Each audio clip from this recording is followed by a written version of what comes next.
Be honest, do you actually know how to use color, or are you just guessing? Color is one of the most powerful tools in the artist's toolkit. It can make your art pop, set the mood, and even manipulate emotions. But if you've ever stared at your own work thinking, why does this look like a unicorn threw up? Don't worry. Today I'm giving you 7 essential tips to help explain color theory, master hue, saturation, and contrast, and start making your colors work for you instead of against you. I'll also be doing a demo on what not to do with color schemes. Let's get into it. You asked for it, we hyped it up, and now it's finally here. A tutorial on color. Color is weird. Actually, no, scratch that. Color is a mind. There's so many confusing aspects of color theory that honestly, it starts to feel a little bit like dark magic. I mean, we all remember this, right? So safe to say, this isn't a deep dive into all of color theory, but it is packed with valuable information that you can start using in your art right now. And we'll definitely make a follow-up video with more tips and tricks for you guys later on. We're just getting started. For today's demo art, I sketched out this self-portrait. Nah, I'm just kidding. I did this funky alien monster dude. Here's my rough pass, and here's my clean version. I wanted to do something fun and retro that also let me test out a bunch of different color palettes. He's an alien after all. He can be blue, green, or whatever weird combo I throw at him. I'll be working on this ugly little guy throughout the video, and at the end, I'll share a time lapse of the full illustration process. Let's jump into the tips. Tip 1. Understand the terminology. Want to master color? Then stop winging it and learn the terminology. You need to speak the language. So let's break it down real quick. Hue. Just a fancy word for color. You know, you got your reds, blues. Come on guys, this is kindergarten stuff. Saturation. How intense or muted a color is. Crank it up and you got loud, vibrant hues. Dial it down and colors start looking softer and more subdued. Value. How light or dark a color is. And plot twist, value matters way more than hue. You should also familiarize yourself with the color wheel. The color wheel is your best friend when it comes to picking colors that actually work together. At its core, it's a visual map of how colors relate to each other. Primary colors, red, blue, yellow, the OGs. You can't mix these from other colors. Secondary colors, orange, green, purple, made by mixing 2 of the primaries. And tertiary colors, the in-betweens, like red, orange, or blue, green. Now that you know some of the basic color theory terms I'll be referring to today, we can jump to tip number 2, use reference. Look guys, I get it, you want to be original, you want to be a visionary, but let's be real.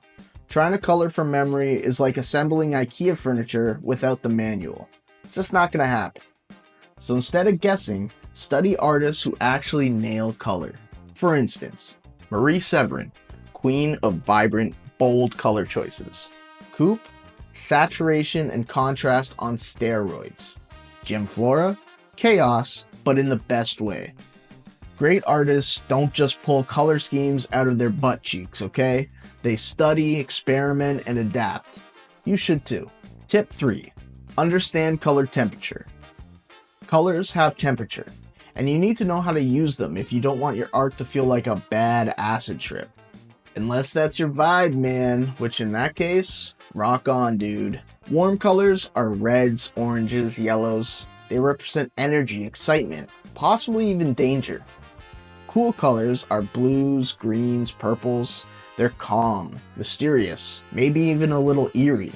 If your art looks weird and you don't know why, check your temperature. Are things unintentionally too warm? Too cool? A little balance can make all the difference. Tip 4. Master contrast with value. Here's the brutal truth, guys. Hue is overrated. Value is what makes your colors work. Here's a good test.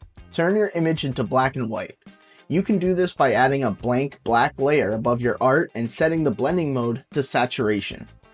If everything starts to blend together, congratulations, your values are garbage.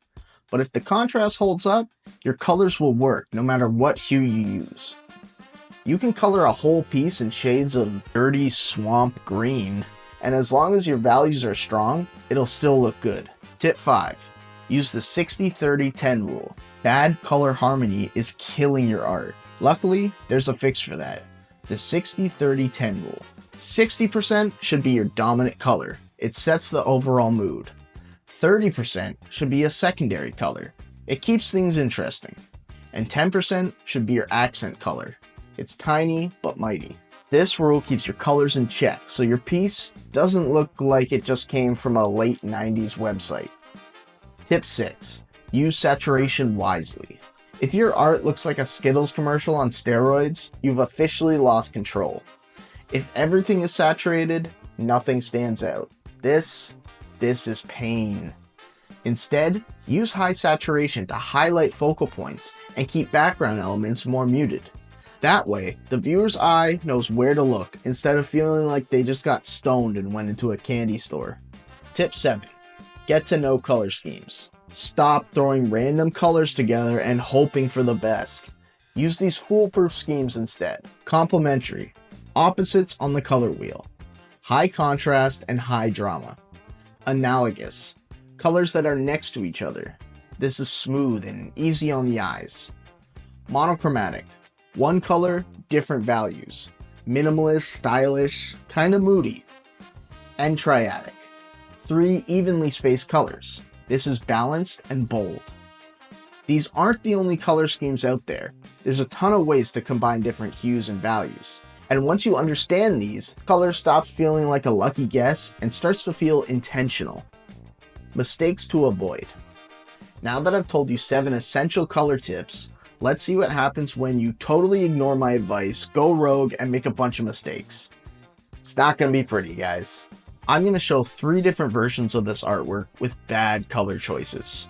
First up, saturation. Too much of it and your colors scream at you. Too little and everything looks flat and lifeless. You want a balance. Contrast where it counts, but not a neon nightmare. Unless that's the goal. Next up, values. If everything is the same midtone, nothing stands out. Strong values create depth and make key elements pop. Right now, this alien space monster just kind of blends into the background. Not exactly what you want for an epic comic panel.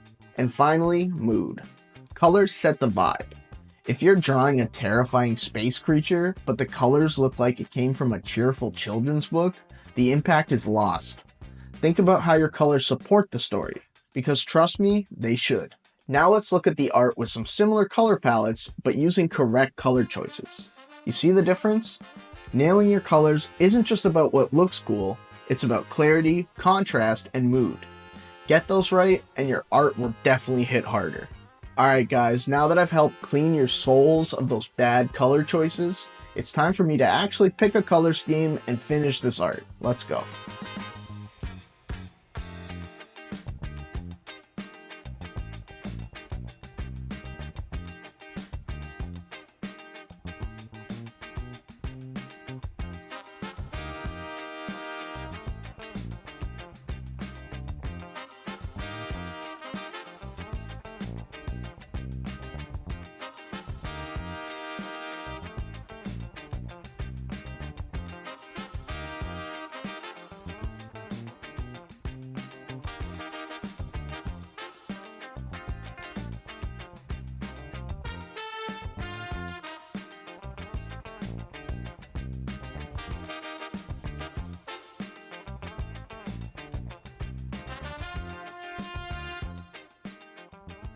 Alright, look at that.